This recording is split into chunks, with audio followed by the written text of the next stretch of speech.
Blood trickled down Marcus Reed's temple as the police officer shoved him against the cruiser. The metallic taste of blood filled his mouth. His ears rang from the blow he'd taken moments before. "Please," Marcus gasped. "I didn't do anything. He attacked me." The officer yanked his arms behind his back. Cold steel handcuffs bit into his wrists. Across the street, the real attacker, a well-dressed man in an expensive suit, was being treated like a victim. Paramedics attended to his bruised knuckles while he gestured wildly toward Marcus. "That's him, officer. He just came at me out of nowhere." 3 bystanders nodded in agreement. They'd seen everything, or so they claimed. Marcus locked eyes with the suited man. In that moment, he recognized him. The realization sent ice through his veins. This wasn't random. This was calculated. And Marcus had just walked right into a trap that had been months in the making. As the police car door slammed shut, Marcus knew his life was over. 3 months earlier, the morning sun filtered through the blinds of Marcus Reed's modest apartment. At 42, his life had finally found some semblance of peace. After years of struggling difficult childhood, a brief stint with addiction in his 20s, and a divorce that nearly broke him, Marcus had rebuilt himself into someone he could be proud of. He sipped his coffee and reviewed the agenda for today's meeting. As a project manager at Zenith Construction, he'd recently been handed their most ambitious development yet, the Riverside Heights Complex, a mixed-use development that would transform an abandoned industrial zone into luxury apartments, offices, and retail spaces. His phone buzzed. It was Eleanor, his 16-year-old daughter. "Dad, can you pick me up from practice tonight? Mom has a thing." Despite the divorce, he and Sarah had managed to forge a functional co-parenting relationship. "Sure, sweetheart. 6:30, right?" "Yeah. Thanks, Dad." Marcus smiled. These small moments with Eleanor were precious. After the divorce, he'd feared losing her entirely, but they'd worked hard to maintain their bond. His next call was from Victor Hargrove, Zenith's CEO. "Reed, we need to talk about Riverside. Some issues have come up." "Issues?" Marcus frowned. "Everything was on track yesterday. Just come to my office, 8 sharp." The call ended abruptly. Marcus's stomach tightened. Something was wrong. Victor Hargrove's office occupied the entire top floor of Zenith Tower. Floor-to-ceiling windows offered panoramic views of the city, a constant reminder of the power he wielded. "Reed," Victor gestured to a chair without looking up from his computer. "We have a problem with the environmental assessment for Riverside." Marcus sat forward. "What problem?" "The EPA gave us clearance 3 weeks ago." Victor slid a folder across his desk. "Someone's filing a petition claiming the assessment was incomplete. They're saying there's contaminated soil we didn't report." "That's impossible. I supervised those tests myself." "Well, someone's saying you missed something. Or worse," Victor's eyes finally met Marcus's, "that you intentionally buried the results." "That's absurd. Who's making these accusations?" "Crestfall Development," Victor said quietly. The name hit Marcus like a physical blow. Crestfall was Zenith's main competitor, owned by James Wyatta, ruthless businessman known for using any means necessary to eliminate competition. "This is a delay tactic," Marcus insisted. "They're trying to derail our project so they can swoop in." "Possibly. But the accusation is serious enough that we're required to halt construction while it's investigated." Victor's expression hardened. "The board is concerned." "I'll handle it," Marcus promised. "I'll get new tests done immediately. Prove there's nothing wrong with the site." Victor nodded. "Do that. And Reed, be careful. Wyatt plays dirty." James Wyatt was enjoying lunch at LeBlanc, the city's most exclusive restaurant, when Marcus found him. Tall, with salt and pepper hair and a perfectly tailored suit, Wyatt exuded wealth and influence. "Mr. Reed." Wyatt smiled without warmth. "What an unexpected pleasure." "Cut the crap, Wyatt. I know what you're doing with these false environmental claims." Wyatt sipped his wine. "False? That's a serious accusation. I'm simply a concerned citizen, ensuring proper protocols are followed. You don't give a damn about the environment. You just want Riverside for yourself."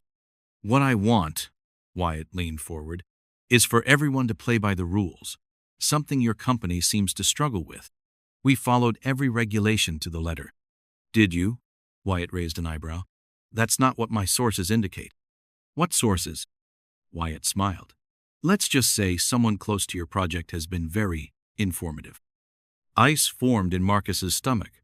Someone on his team was feeding information to Wyatt. "Stay away from my project," Marcus warned. As he turned to leave, Wyatt called after him. "Oh, and Reed, give my regards to Eleanor. She's quite talented on the soccer field."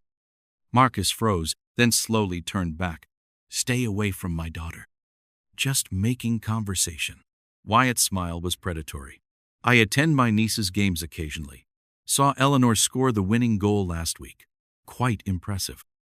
The implied threat couldn't have been clearer. Marcus walked out, hands shaking with rage and fear. Back at his office, Marcus pored over the environmental reports. Every test, every sample, every result clear. There was no contamination. His assistant Daniel knocked on his door. "Those new test results you rushed are in." Marcus scanned the document. Again, everything was clean. "This is insanity. Wyatt's making it all up." "Maybe," Daniel hesitated, "but the board seems convinced. There's talk about reassigning you until this blows over." "They can't do that. This project is mine." "Just telling you what I heard." Daniel paused. "There's something else. Someone accessed your computer files last week. It flagged it, but thought you'd authorized it." Marcus felt the floor tilt beneath him. "Who?" "They're not sure. It was done using executive credentials. Someone with high-level access had been in his files. Someone was setting him up." That night, after picking up Eleanor from soccer practice, Marcus couldn't stop thinking about Wyatt's veiled threat. The man had mentioned his daughter by name, had been watching her games. The message was clear. "Cross me, and your family suffers." "Dad, you're super quiet." Eleanor looked concerned. "Sorry, sweetheart. Tough day at work. Want to talk about it?" Marcus smiled. "No, but thanks. How about ice cream instead?" Over Sundays, Eleanor chatted about school, friends, her hopes for a soccer scholarship. Watching her animation, her joy, Marcus made a silent vow. He would protect her, no matter what Wyatt threw at him. Later, dropping her at Sarah's house, he found himself warning his ex-wife. "Keep an eye on Eleanor. Don't let her go anywhere alone for a while." Sarah frowned. "What's going on, Marcus?" "Just a work thing. Someone making veiled threats." He tried to sound casual. "Probably nothing, but better safe." Sarah knew him too well. "This isn't nothing. Should we call the police?" "Not yet. No actual threat was made. Just be vigilant." The next morning, Marcus was called to the boardroom. Victor Hargrove and 5 board members sat around the table, expressions grim. "Reed," Victor began, "in light of recent developments, we're temporarily reassigning you from the Riverside project." "This is ridiculous," Marcus protested. "The new tests came back clean. It's not just the environmental concerns anymore." Victor slid a folder across the table. "These documents were found in your email." Marcus opened the folder and felt the blood drain from his face. Inside were emails supposedly from him to fictional contractors discussing kickbacks for falsifying environmental reports. "These are forgeries. I never wrote these. They came from your account, Reed." "Someone hacked me. This is Wyatt's doing." The board members exchanged skeptical glances. "We've initiated an internal investigation," Victor continued. "In the meantime, you're suspended with pay." "Victor, you know me. I would never." "I want to believe you, Reed. But the evidence is compelling." Victor looked genuinely troubled. "Clear out your desk. Security will escort you out." The next weeks passed in a blur of anxiety and helplessness. Marcus hired a lawyer, met with IT specialists to prove his email had been compromised, and tried to gather evidence against Wyatt. But at every turn, he hit dead ends. Wyatt was too powerful, too connected. The investigation dragged on. Marcus's savings dwindled. Sarah became increasingly concerned about his mental state, his obsession with proving Wyatt's conspiracy. "You need to let this go," she urged during one of their meetings. "Find another job. Move on." "I can't." Marcus insisted. "He's not going to stop at ruining my career." He threatened Eleanor. "He did what?" Sarah's voice rose. "That's it. We're going to the police." But the police were of little help. Without a direct threat, there was nothing they could do about Wyatt's vague comments about their daughter. Meanwhile, the Riverside project had been transferred to Crestfall Development. Wyatt had won. It was a Thursday evening when Marcus spotted James Wyatt leaving his downtown office building. Without thinking, Marcus followed him, burning with the need for confrontation, for some acknowledgement of what Wyatt had done to him. Wyatt walked several blocks to an upscale bar. Marcus watched him through the window, laughing, celebrating his victory while Marcus's life lay in ruins. After an hour, Wyatt emerged, slightly intoxicated, and headed down a side street toward the parking garage. Marcus followed, heart pounding. "Wyatt!" he called out. The businessman turned, surprise flickering across his face before settling into a smug smile. "Reed, following me now? That seems unwise given your precarious situation. You destroyed my career with lies, threatened my family." Such dramatic accusations. Wyatt shook his head. "I simply outmaneuvered you. It's business. It's criminal." Marcus stepped closer. "And I'm going to prove it." "Good luck with that. No one will believe the words of a disgraced employee accused of corruption." Wyatt moved to walk past him. "Now, if you'll excuse me." Marcus grabbed his arm. "We're not finished." What happened next occurred in seconds. Wyatt shoved Marcus hard against the wall. Marcus, caught off guard, stumbled. Wyatt followed with a punch that connected with Marcus's temple, drawing blood. "Help!" Wyatt suddenly shouted. "I'm being attacked!" Marcus, dazed from the blow, saw pedestrians stopping, phones coming out. Wyatt struck him again, then shoved him to the ground. "Someone call the police!"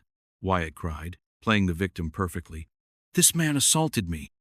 Marcus tried to stand, to explain, but Wyatt kicked him in the ribs, driving the air from his lungs. Through blurred vision, Marcus saw people gathering, recording the scene on their phones, believing Wyatt's performance. By the time police arrived, 3 witnesses were already giving statements about how they'd seen Marcus attack Wyatt, unprovoked. The suited businessman, now playing the shocked victim, pointed a trembling finger at Marcus. "That's him, officer. He just came at me out of nowhere." Blood trickled down Marcus's temple as the police officer shoved him against the cruiser. The metallic taste of blood filled his mouth. "Please," Marcus gasped. "I didn't do anything. He attacked me." The officer yanked his arms behind his back. Cold steel handcuffs bit into his wrists. As the police car door slammed shut, Marcus knew his life was over. The trial was a formality. With 3 independent witnesses, all likely paid by Wyatt, security footage that conveniently showed only the moment Marcus grabbed Wyatt's arm but not the businessman's first shove, and Marcus's history of instability. Following his suspension, the outcome was predetermined.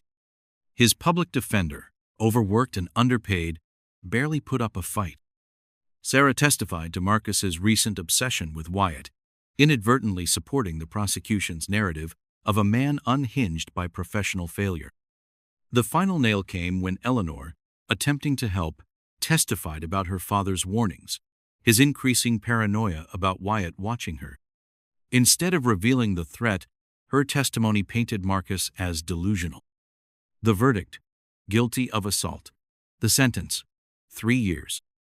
Coleridge Correctional Facility became Marcus's new home, a medium-security prison filled with men who'd made bad choices or, like him, had been in the wrong place at the wrong time. The first month, Marcus clung to hope.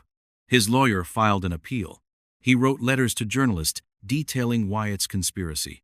No one responded. The second month, his cell Mattia forger named Pete explained reality. "Man like Wyatt, he owns judges, cops, probably half the guards here. Nobody's going to touch your case." The third month, Sarah stopped bringing Eleanor to visits. "It's too hard on her," Sarah explained, "seeing you like this."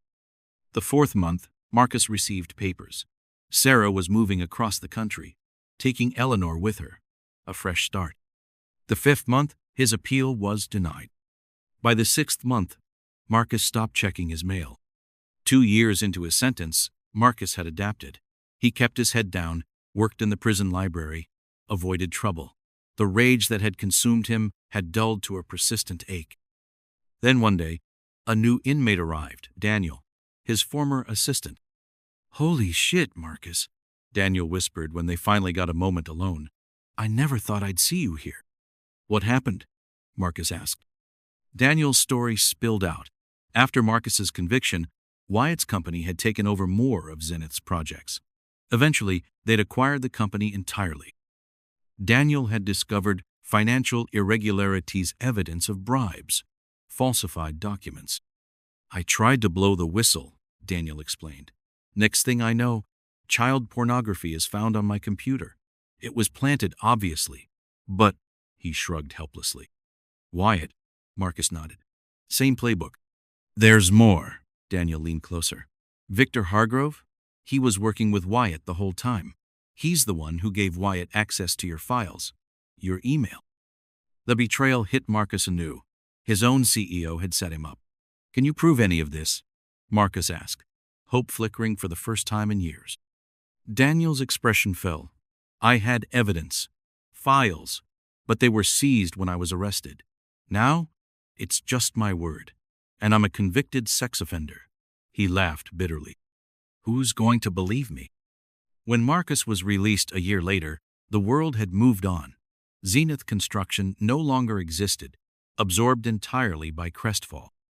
The Riverside development stood completed, a monument to James Wyatt's triumph. Sarah and Eleanor hadn't returned to the city. His last letter to them had been returned, unopened, stamped, recipient unknown. Marcus found work at a hardware store, rented a small apartment, tried to rebuild some semblance of a life. But the conviction followed him everywhere. Job applications, housing, relationships. He was forever marked. Occasionally, he'd see Wyatt on television or in the newspaper, receiving awards for his visionary development projects, his philanthropic contributions. The man had even announced a run for mayor, campaigning on a platform of law and order. One evening, nursing a beer in his cramped apartment, Marcus watched a campaign advertisement featuring Wyatt surrounded by supporters, his arm around Victor Hargrove, both men smiling triumphantly at the camera. The rage, Marcus thought, long extinguished, flared suddenly to life. He found himself researching Wyatt's campaign schedule, noting an upcoming rally at the Riverside complex, the very development that had started it all. For days, Marcus debated with himself.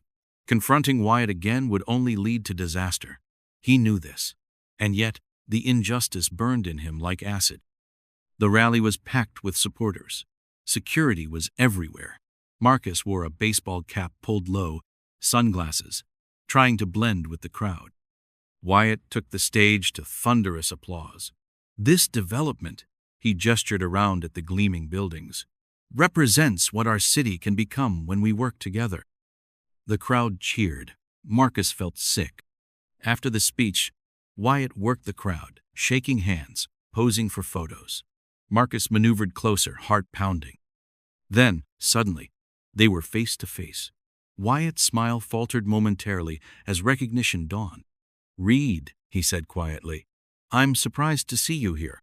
"Just came to see your triumph," Marcus replied, voice steady despite his racing pulse. "The development you stole, the company you destroyed." Wyatt's eyes narrowed. "I'd be careful with accusations like that. They didn't serve you well last time." "My daughter won't speak to me," Marcus continued. "My ex-wife changed her name. My life is gone because of you." Security guards had noticed the tense exchange, were moving closer. "That's unfortunate," Wyatt replied coolly, "but perhaps a lesson in the dangers of obsession." Marcus stepped closer. "I know about Victor, about how you planted evidence. Daniel told me everything before he died." Something flickered in Wyatt's eyes, perhaps concern. Daniel had indeed died, hanging himself in his prison cell 3 months after his arrival. "Whatever fantasy you've constructed," Wyatt said, "it won't help you. Let it go, Reed, for your own sake." Security reached them. "Everything okay, Mr. Wyatt?" Wyatt smiled. "Fine. An old acquaintance just leaving. A guard gripped Marcus's arm. "Time to go, sir." Marcus allowed himself to be led away, but called over his shoulder, "I have evidence, Wyatt." Files Daniel managed to hide before his arrest. It was a lie, but Marcus saw its impact, the momentary flash of alarm on Wyatt's face. For the first time in years, Marcus felt something like power. Over the following weeks, Marcus crafted his revenge. Not violence, he'd learned that lesson. Instead, he created an elaborate fiction, fabricated documents, false witnesses, a trail of evidence suggesting Wyatt had orchestrated everything from the environmental fraud to Daniel's framing. None of it was real, but Marcus knew how to make it seem real enough to spook Wyatt. He sent anonymous packets to news outlets, to Wyatt's political opponents, to the police, knowing they would likely be dismissed, but hoping they would create enough smoke to make Wyatt fear fire. He began appearing at Wyatt's events, silent, watching, making his presence known, a reminder of the man Wyatt had destroyed. At first, it seemed to work. Wyatt became visibly unsettled at campaign stops. Security around him increased. Rumors began circulating about the authenticity of his business dealings. Then came the cease and desist letter. Then the restraining order. Then the police at Marcus's door, arresting him for harassment, violation of the restraining order, fabricating evidence, interfering with an election. This time, there was no trial. Marcus had violated his parole. He was sent back to prison to serve the remainder of his original sentence, plus 5 additional years. In his cell, Marcus finally understood. The system wasn't broken. It was functioning exactly as designed, protecting men like Wyatt, punishing men like him. Justice wasn't blind. It saw clearly who had power and who did not. 3 months into his new sentence, Marcus received a letter. The return address made his hands shake. It was from Eleanor, now 21. "Dad, Mom told me everything last year when I turned 21. About Wyatt, the threats, what really happened. I've been looking for you ever since. I'm in law school now. One day, I'm going to help people like you. People the system fails. I don't know if you can forgive me for believing the worst, for not standing by you, but I want you to know, I believe you now. And when you get out, I'll be waiting. Love always, Eleanor." Marcus held the letter to his chest, tears streaming down his face. In a world of injustice, this small mercy, his daughter's belief, was everything. But outside his cell, the world continued unchanged. Wyatt won his election. The system that had crushed Marcus elevated Wyatt further. And in the gray walls of his prison, Marcus understood that some men never face consequences, while others never escape them. His daughter believed him. It would have to be enough.